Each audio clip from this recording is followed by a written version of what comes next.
Hello cuties.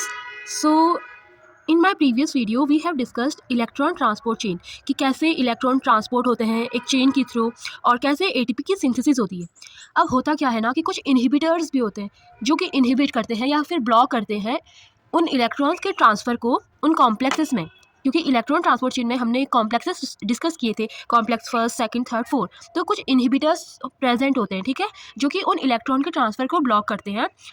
तो अब हम अगर इलेक्ट्रॉन्स का ट्रांसफ़र नहीं होगा तो फिर एटीपी सिंथेसिस नहीं होगी। तो अब हमें उन इनहिबिटर्स को डिस्कस करते हैं कि वो कौन से इनहिबिटर्स हैं और किस कॉम्प्लेक्सेस में इलेक्ट्रॉन के ट्रांसफ़र को ब्लॉक करते हैं। तो many inhibitors are identified that target and inhibit specific electron complexes of electron transport chain within mitochondria. तो बहुत से इनहिबिटर्स हैं जो कि टारगेट भी करते हैं और इनहिबिट करते हैं किसी स्पेसिफिक इलेक्ट्रॉन कॉम्प्लेक्सेस को, ठीक है। वो स्पेसिफिक होंगे कि कॉम्प्लेक्स फर्स्ट के कुछ इनहिबिटर्स स्पेसिफिक होंगे, कॉम्प्लेक्स थर्ड के कुछ इनहिबिटर स्पेसिफिक होंगे with in mitochondria. These inhibitors affect proton pumping and inhibit cellular energy production। ये इनहिबिट करता है प्रोटोन पंपिंग, जो मैट्रिक्स से प्रोटॉन जा रहे थे, मैट्रिक्स से इंटरमेम्ब्रेन स्पेस में जो प्रोटॉन पंप हो रहे थे, ये इसको अफेक्ट करता है।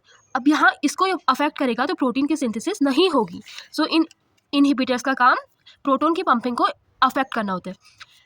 तो कुछ टाइप्स हैं इनमें। पहला एग्जांपल है रोटेनॉन। ये एक प्लांट डिराइव्ड कंपाउंड है जो कि इनहिबिट करता है इलेक्ट्रॉन्स के ट्रांसफ़र को कॉम्प्लेक्स फर्स्ट में, ठीक है। ये स्पेसिफिक है कॉम्प्लेक्स फर्स्ट का रोटेनॉन, और वैसे इसे कॉमनली यूज किया जाता है एज अ फिश पॉइजन और इंसेक्टिसाइड। तो दिस इज रोटेनॉन और ये कॉम्प्लेक्स फर्स्ट का स्पेसिफिक इनहिबिटर है। दूसरा है एमोबार्बिटल, इसको एमाइटल भी कहते हैं, और ये इनहिबिट करता है इलेक्ट्रॉन ट्रांसपोर्ट को थ्रू फर्स्ट। तो ये भी कॉम्प्लेक्स फर्स्ट का एक स्पेसिफिक इनहिबिटर है। पायरेसाइडिन ए, ये एक एंटीबायोटिक है और ये भी इनहिबिटर है कॉम्प्लेक्स फर्स्ट का।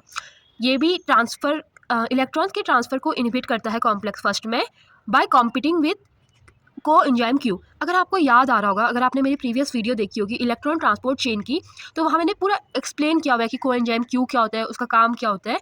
तो ये जो पायरेसिडिन ए इनहिबिटर है, ये को एंजाइम क्यू के साथ कॉम्पीट करता है। इसका क्या मतलब है, जो इलेक्ट्रॉन्स को एंजाइम क्यू में जाने थे, ठीक है, जो एंजाइम्स को एंजाइम क्यू में जाने थे वो यहाँ ना जाने के बजाय इस पायरेसाइडिन ए में चले जाते हैं। तो इस तरीके से इलेक्ट्रॉन्स का ट्रांसफ़र नहीं होता और एटीपी सिंथेसिस की प्रोसेस रुक जाती है। देखिए आप यहाँ देख सकते हो कि ये कॉम्प्लेक्स फर्स्ट है और ये को एंजाइम क्यू है। NADH ब्रेक डाउन हुआ NAD+H में और 2 इलेक्ट्रॉन। अब 2 इलेक्ट्रॉन एक FMN मॉलिक्यूल होता है, वहाँ जाते हैं, उनको वहाँ से जाना होता है एक आयरन सल्फर क्लस्टर में, और वहाँ से उन इलेक्ट्रॉन्स को जाना होता है को एंजाइम क्यू पे। लेकिन वो अब जो इलेक्ट्रॉन्स है वो यहाँ ना जाने के बजाय इस पायरेसाइडिन ए इनहिबिटर में चले जाते हैं। तो इस तरीके से इलेक्ट्रॉन ट्रांसफ़र की प्रोसेस ब्लॉक हो जाती है इन कॉम्प्लेक्स फर्स्ट। तो ये भी कॉम्प्लेक्स फर्स्ट का एक स्पेसिफिक इनहिबिटर है पायरेसाइडिन ए। अब है एंटीमाइसिन ए, ये भी एक एंटीबायोटिक है और ये भी इलेक्ट्रॉन ट्रांसपोर्ट की प्रोसेस को ब्लॉक करता है इन कॉम्प्लेक्स थर्ड। तो ये स्पेसिफिक इनहिबिटर है कॉम्प्लेक्स नंबर थर्ड का। साइनाइड इनहिबिटर, ये एक इनहिबिटर है कॉम्प्लेक्स 4 का। ये ब्लॉक करता है इलेक्ट्रॉन ट्रांसपोर्ट को। कैसे करता है, जो Fe3 फॉर्म होता है, ऑक्सीडाइज्ड फॉर्म होता है साइटोक्रोम A3 का। अब आपको इसके लिए तो प्रीवियस वीडियो ही देखनी पड़ेगी ताकि आप अच्छे से इनको समझ पाओ कि कहाँ कैसी प्रोसेस होती है, ठीक है। तो जो साइटोक्रोम A3 होता है उसके जो Fe3+ है वहाँ, ठीक है, आयरन की Fe3 फॉर्म है, ऑक्सीडाइज्ड फॉर्म है, उसके साथ ये बाइंड हो जाते हैं। तो इस तरीके से इनहिबिटर अपना काम करता है, इलेक्ट्रॉन ट्रांसपोर्ट को ब्लॉक कर देता है कॉम्प्लेक्स 4 में।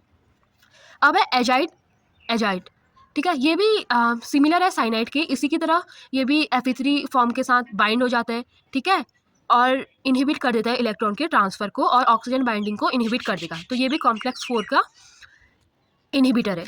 फिर है कार्बन मोनोऑक्साइड, ये बाइंड करता है Fe2+ फॉर्म में, आयरन की Fe2 पॉजिटिव फॉर्म के साथ ये बाइंड करता है। Fe3 पॉजिटिव ऑक्सीडाइज्ड फॉर्म है आयरन की और Fe2+ इसकी रिड्यूस फॉर्म है। तो ये कार्बन मोनोऑक्साइड इसकी रिड्यूस फॉर्म, आयरन के रिड्यूस फॉर्म के साथ बाइंड होता है साइटोक्रोम A3 में इन कॉम्प्लेक्स 4, और इस तरीके से ये इलेक्ट्रॉन के ट्रांसफ़र को ब्लॉक कर देते हैं। So these are the specific inhibitors of complexes. Okay, thank you for watching.